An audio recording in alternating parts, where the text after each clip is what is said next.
Hello folks, my name's David Edgar. I'm the host of Heart and Hand, the Rangers podcast, and it never rains but it pours. As you may know from listening to the podcast, I'm currently moving house, and my phone lit up like a Christmas tree today because the news that I think we all half expected that Pedro, his time was up and that he was going, and I think that there was no other decision.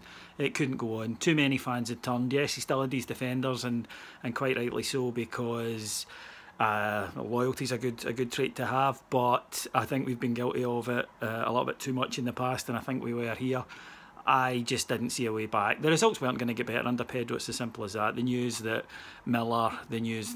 obviously Miller was a newer, but the news also that Wallace had been told to stay away. You can't claim that's a dressing room that's united and harmonious. It just isn't. You can't argue that with with a clear conscience.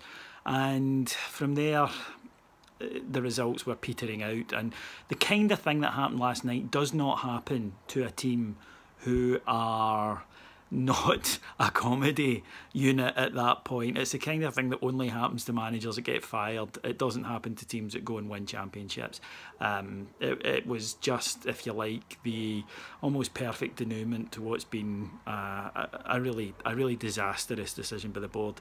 And although I commend them for acting swiftly here, questions have to be asked as to why, after a search that lasted as long as it did they pick this name out of a hat? Because it felt like that, and nothing that we saw in that time indicated anything other. That the guy was a very strong communicator, but he could not transfer his beliefs and his ideas onto the pitch, and it was quite clear that the players didn't believe in what he was trying to tell them either. And his players let him down last night. 7 of his signings and 2 off the bench, so at least he gets to go knowing he did his own thing. I always think that with Ali when he was trying to be sort of Walter Jr. If you're going to fail, at least fail on your own terms, and Pedro did do that. But people are going to look back on this in years to come and say, really, what were Rangers thinking? And I think it's very clear that those who made this decision the last time should not be getting hands in and making the decision this time, because their track record is not very good. It will be a safe appointment. There's just no doubt about that. There's no way that the majority of fans, I know that there'll always be the kind of more progressive minded fans, but the majority of fans will not accept another name that they've got to type into Google to find out what they've done. And I personally think that the board have got to find the money from somewhere and get out there and get as a statement manager, and get as a manager that gets us excited to go to the matches again, rather than a manager that we have to spend time talking ourselves into believing is up to something. I don't think that's possible. And in the end, what will Pedro's legacy be? I think he'll be a curio, and I hate to say it, I think he's a kind of Walter Rojas type. I think he's one of these guys who lives in infamy, because there was no great performance in that time. I mean, I suppose people will say the Aberdeen win, but it wasn't so much that it was a will live forever game as just it was so out of character to everything else we saw from them. Unfortunately, what Pedro gave us was a series of bad records, and I doubt we'll see them broken for a long time. So I think that's going to keep him in the annals of Ibrox history, but not for a particularly good reason. I don't think you're going to see a manager like that again. To me, he reminded me of one of these managers that you would see turn up under Romanov at Hearts for 6 months and then bugger off again.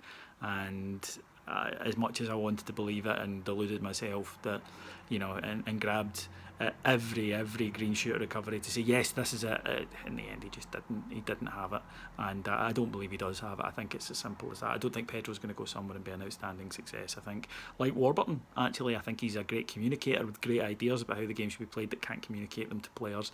And you can have all the theory in the world. Ian Cathro is a great example of it. You can have all the theory in the world and you can be a genius, but if you can't get players to want to put your ideas into practice and to want to win for you, then you're not going anywhere. And I think we saw that. A great example was Walter Smith, that his players adored him, feared them, but they adored him, and they wanted to win for him as well as for them.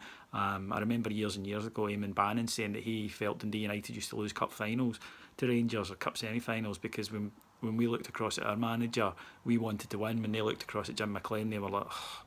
So sometimes that can happen. And it's just a shame. It's just a sad situation that it's had to come to this. But the board now have got to get this right. Things have got to get better. Graham Murty's back in charge, and at least with Murty, he established a bit of trust at the end of the last season with the fans. So the fans understand that he's got a hellishly difficult job. And I'm wondering if he's turning into... Do you remember Tony Parks at Blackburn, the guy who had about 17 caretaker reigns? I wonder if Graham will be our guy for that. So we wish him well. He's got a tough game on Saturday, and we'll have more in depth on this in the pod at the weekend. Once I'm in and settled, I'll try to bring something a wee bit more in depth. That's just my immediate thoughts today. Thank you very much for listening. My name's David Edgar. I'll speak to you again soon. Bye.